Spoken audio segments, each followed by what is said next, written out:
Hello, everybody. Welcome to Brett Davis Unleashed with my co-host today, CB, and we're at IQ Podcast at Attorney King Studios. My guest today is Jennifer Bricker and Dominik. Nice to see both of you. Absolutely. All the way from Austria. Yeah.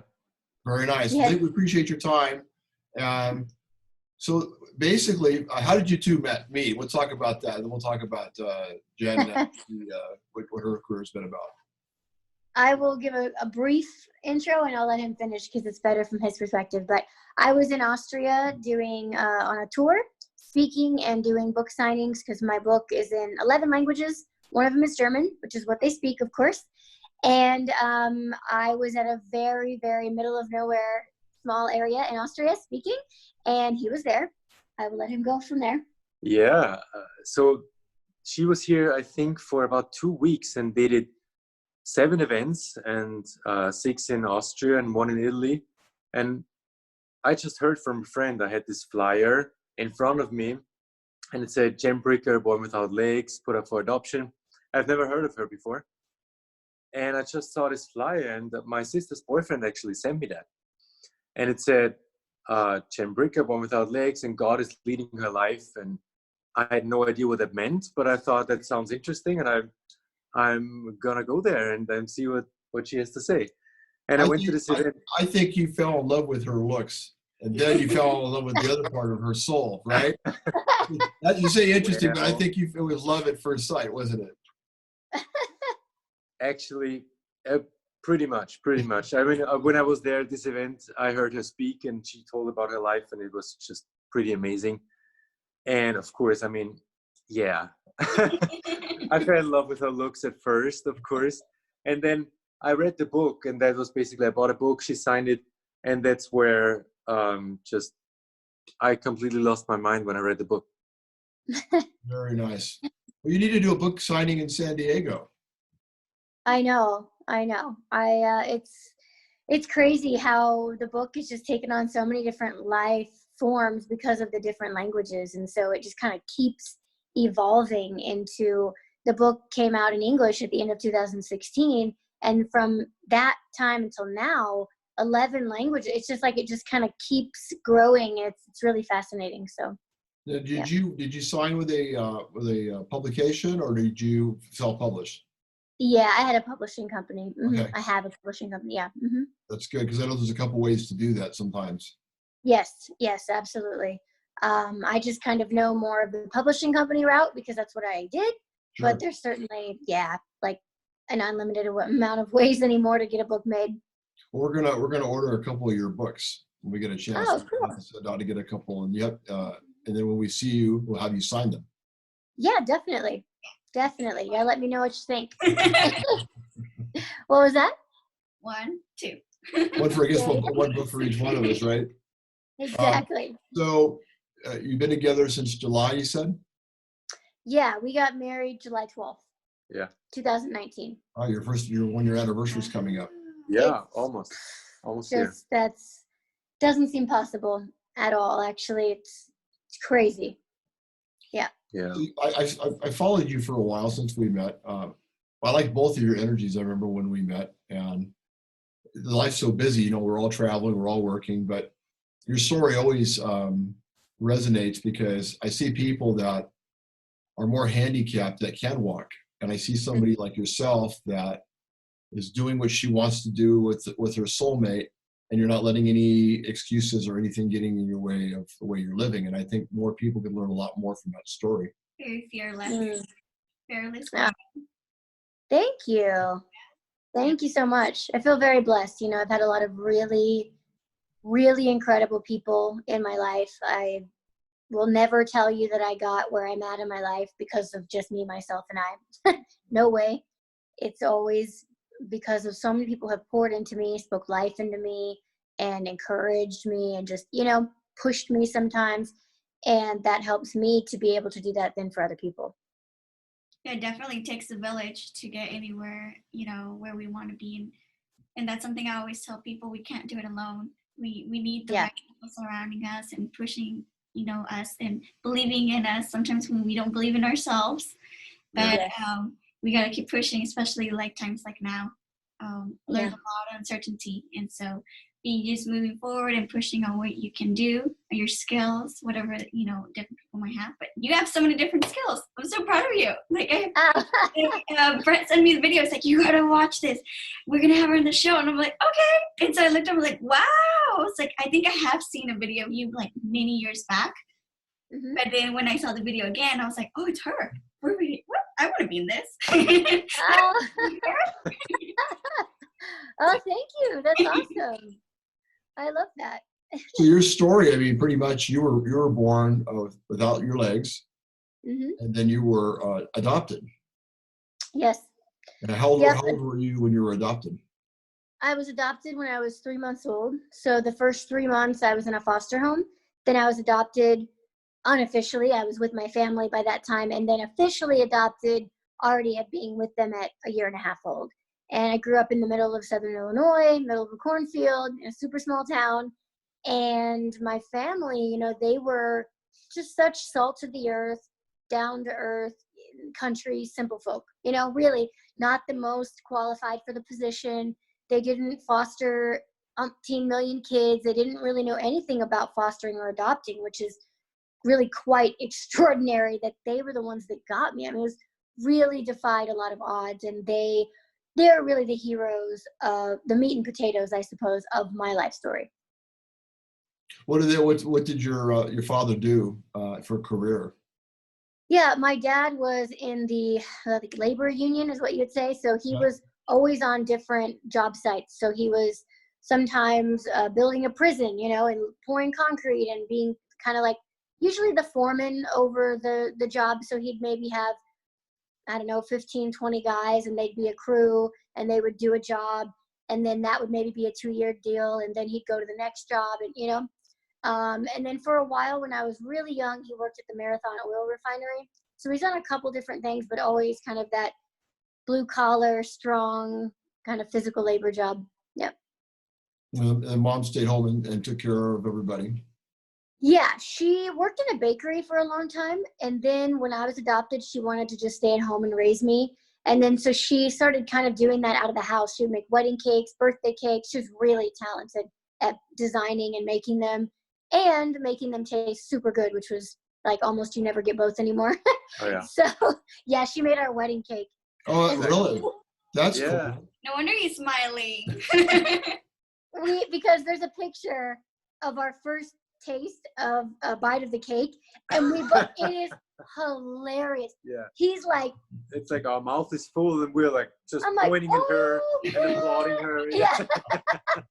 This is so good, because it looked so pretty. Oh, nice. But then we took our first bite and we're like, whoa, this is really good. Really good, yeah. Yeah. It was made with love. It was made with love, yeah. So you have baking skills. Kind of, yeah. I mean, more than I realized, because I just thought it was normal, and my mom was the really, really good one, so I was like, yeah, I mean, I have some skills. But then once we were together, so he's a really good cook. Really? He's the cook, yeah. He loves doing it for me. It's like such a loving thing, and I don't know, I really love that he loves that so much. But in addition to that, he's really good, actually. So the food is really helps, yeah. Oh, nice. And yeah. When should we come for dinner? No, right? We'll fly out. You can fly to Austria. Well, we are dishes. We are cooking every day, so you can come over whenever you want. Exactly. How exciting. So you both are very instrumental in overall taking care of each other, from not just love, but with making the food, which I think is important, and sharing things. We're learning. Meals. Yeah, we're learning. I mean, it's our first not even year yet, so I think it's a big learning curve. We're always together, so that's another thing. But we feel like we're called to be together, like working together also, because we speak together already, and then we started combining our performing talents. And so, but I mean, it's like anybody else. We really have to learn how to communicate. We have to learn how to work together, who does what, it's like any other marriage. Yeah. I know you do too. My wife and I have the same type of working relationship, and not everybody I've found can have that type of relationship. You'd think it's common, but it really isn't. Yeah. So funny thing that Brett and his wife are kind of like me and my husband. So me and Brett are very similar, and then my husband and Sarah are very similar. So we have very similar relationships, would you say? So when I look at them, I'm like, oh, there's so much hope. There's so much hope. Yeah, that's very helpful. I totally know what you mean. Absolutely. That's it's just Yeah, it's always challenging, of course. Yeah. But at the same time, when you do so much together, when you're always together as we were, because Jen was basically coming from the US where she does everything alone, moved out when she was 19 and never had anybody help her in her life. So has her own car, her own apartment, everything. And now she comes here to Austria where she cannot drive my car. There's stairs everywhere, no elevator, nothing is accessible. So she totally relies on me, and we are always together. So that was, of course, very challenging when you're together 24/7.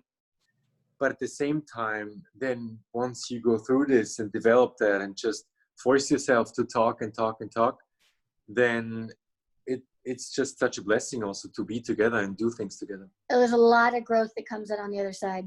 I mean, there's the arguments, of course, there's all the things, but like he said, if you can like somehow push through that, and there's always going to be those humps to go over, of course, but we've found tremendous growth in each of us individually, and then of course working together, and then we can enjoy it more. And it's like it is a blessing, actually. Well, it sounds like you probably could do a book on relationships I know. next. I was thinking about that too. I'm like, that's Yeah, next book. That would be a good seminar and book. Yeah. yeah. I think we've talked about that actually. Yeah. So I think that'll happen. That's cool. So whose idea was it to get into athletics? Was that your family, or was it you? No, it was me. I make the joke that I just came out an athlete, but I think that that's true because I always loved being outside. I loved being active. I'm a very hands-on kind of like a touchy, like a hand contact sport kind of thing. Great hand-eye coordination, probably because I've just had to use it my whole life, right? And strengthen it. But I love sports. I always loved climbing trees and monkeying around and being up high in the air. And then gymnastics I loved since I was a kid. I played softball, basketball, volleyball, and all against able-bodied athletes. So for me, that was very normal. I didn't even know of any other way or really any other option because I didn't think of myself as disabled or being a person that should be in a Paralympic sport or something like that. And thankfully, I was never treated like that by my family either, or my coaches. I mean, I was really blessed, very thankful. So what was the first sport that you started with? Softball and very beginner tumbling lessons, I think, were the same time. Yeah. So I think softball would be very challenging, right? You would think. I mean, I guess I don't think as a kid, I didn't think I was so young. I just loved playing. And I didn't think, oh, this is so much harder. I just had to do some things differently. Yeah, of course. Yeah. But I really liked it. Again, I liked being outside. I liked being part of a team. I love that. I love that team aspect. And I was really good. I actually played catcher for 2 years. I was really good at it. I believe that. Then, yeah. And hitting the ball, and I was actually really fast. I looked like a little Tasmanian devil when I ran. Just a pile of dust, behind me. But I was so focused and so, I don't know. It was what it was, You just do things differently. Then gymnastics. That took a lot more. I was a little older at that time when I started, and well, not when I started, but by the time I started competing. And then you have so much more dynamics, and it's more of an individual sport. You're part of a team, but you compete individually, and that I had a natural talent, I have to say. I mean, I did have this natural, it was like I just knew I could do it. So I knew I could do a round off back handspring, and I did. And so then the coaches saw that I had, like, I guess, raw talent, and then they were coaching me to make it better and to learn technique and to, just get better. And then once I kept getting higher and higher in the levels, then I had to come to a point where, okay, if I go up one level higher, then the judges have to start making exceptions for me because the difficulty of the skills, like I couldn't get the height that I needed because the floor wasn't really that, didn't really have much give. And when you don't have legs to push you up and starting at a lower level already of height, it made things difficult. And I could not live with the fact of having any exceptions made. If I won, I wanted to win fair and square, not, oh yeah, she won because, so that I ended up staying at my level and not advancing for that reason. Very interesting. So what is, out of everything you've done in your life athletic wise, what's your most favorite? The power tumbling and volleyball. Those are my two favorites. I just have to say power tumbling has to be higher just because then in my adult life that morphed into those base skills anyway, morphed into my acrobatic and aerial career, which then now has been going on professionally for 11 years. So that's got to take, but I love volleyball also. So are you still doing gymnastics? Performing, yes. So I've been performing professionally. So I was doing acrobatics first with my old partner for the first 4 years of being in the entertainment industry. We had a trampoline duo act that we toured with Britney Spears and went all over the world. And then we also had a duo aerial act, and that's the long silk fabrics that hang from the ceiling. That would be under the category of an aerialist. So then when he and I separated at the end of 2011, I started performing solo as a solo aerialist. And then my speaking career had started about the exact same time. And that's kind of when everything then went off into another level, I guess, yeah. Did you ever plan on going into public speaking and writing a book? Did you ever think about it? Yeah, I knew I would one day, but I thought, I assumed very much that it was going to be way later in my life. I thought I was going to perform the rest of my life, basically. And when I would retire from performing in my mid-40s, then I would write a book and start speaking. Because I thought that the speaking thing was boring and for old people, and I had no interest in it. Don't tell people to do TED Talks that. I've done TED Talks, I know. But There's young ones. Yeah, there are. All different categories now. But but God had other plans for me. So I started 20 years earlier than I thought I would be speaking, and the book also. Jennifer, what's the name of your book? Everything is possible. That's right. Yeah. Yeah. And who's gonna argue with you? Right? He's not gonna argue with you. He knows. No, he doesn't. No. And since I'm married to somebody that says things like that and lives by it, then I'm kind of also held accountable for that. So you have no choice but to leave you in the dust, right? Not really, but I mean, you know what I mean. She loves life just like you do. I think you're the perfect fit. Mm-hmm. When I first met you, I thought that. I was really, really impressed with that. Wow. So what are your plans next? So our plans now are we're at the tail end of a home stretch now of the green card process. Yep. It just flew by. It's been totally, not painless. It's been pretty painless. Not as bad as. We applied like 10 months ago or something. We thought it would take 12 to 15 months, and that's what it will take. Yeah. I think 2 more months, and I will have my final interview, and then I will have the green card. Yeah, and he's been finishing out the year. He teaches music to kids in a music school here. So the plan was, okay, he finishes teaching at the end of June. I'm going to be over here as long as I can if I have to fly back and forth for gigs. That's worked out beautifully. And then all these gigs opened up over in Europe for us. And then the plan is to, by beginning of July, we'll be in LA for about 3 months. And he should have the green card by then, so then he can live and work legally in the US. And then we'll be full-time living in LA after that. And then working on our performance and speaking and some other upcoming projects. So that's kind of. Or before that? That's Yeah. a big project too. Yeah, we're kind of working on maybe the film about my life. So we'll see how that goes.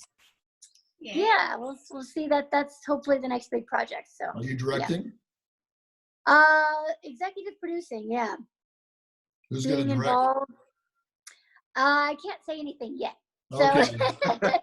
Okay, I got you. nothing final yet. So yeah. Okay, I got you. Nothing final. Yeah. How exciting. Mhm. So go ahead. You were going to say something? No, I was just agreeing with you. Yeah, it is exciting. So the immigration thing is interesting because actually I think was talking about it yesterday or the day before that I know people that have actually gotten their green card within a year.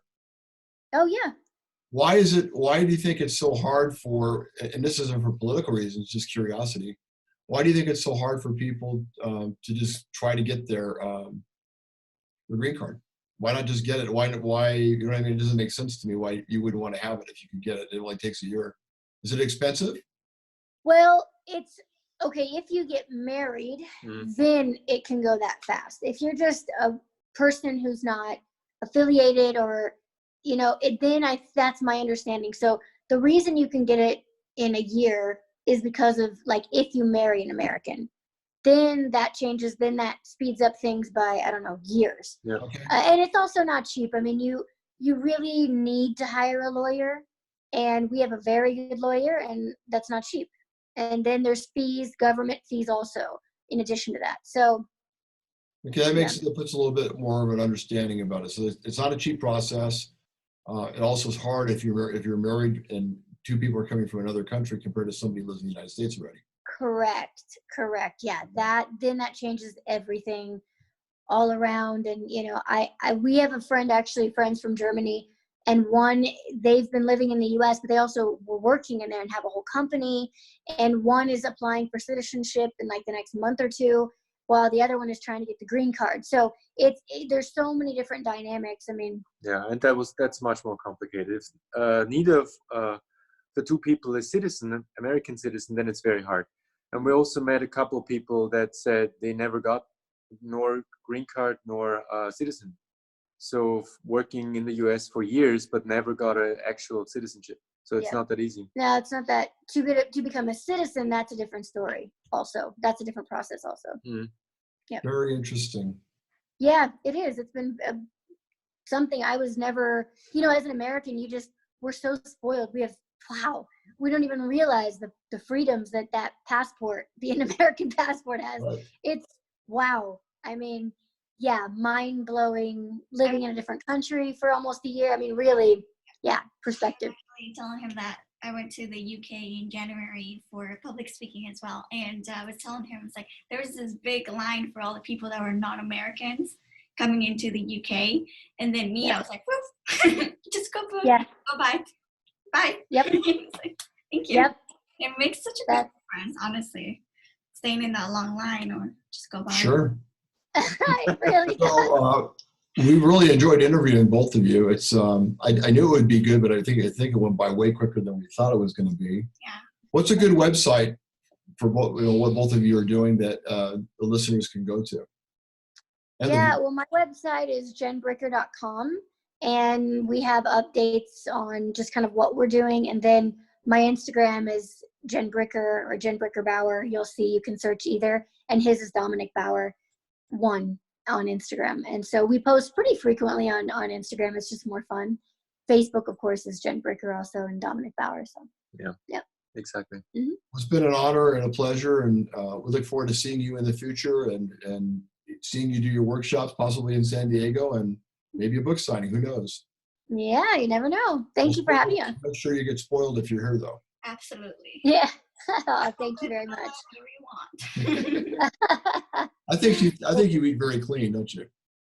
I do my best. I mean, I love things that are, sweet, and I love little chips or things, but if I have those, I try to at least buy the good quality version, like vegetable chips, or we just made some muffins out of just bananas, blueberries, and cacao, so we try to do fun things like that. Yeah, I always try to.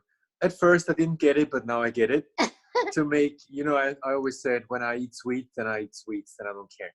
but it really makes a difference. If you eat the good sweets, then it's just much better. Again, thank you both so much for being on our show. And we'll Thank talk you. soon. We wish you the best, and God bless you. God bless. Thank you. God Thank bless. you. Bye.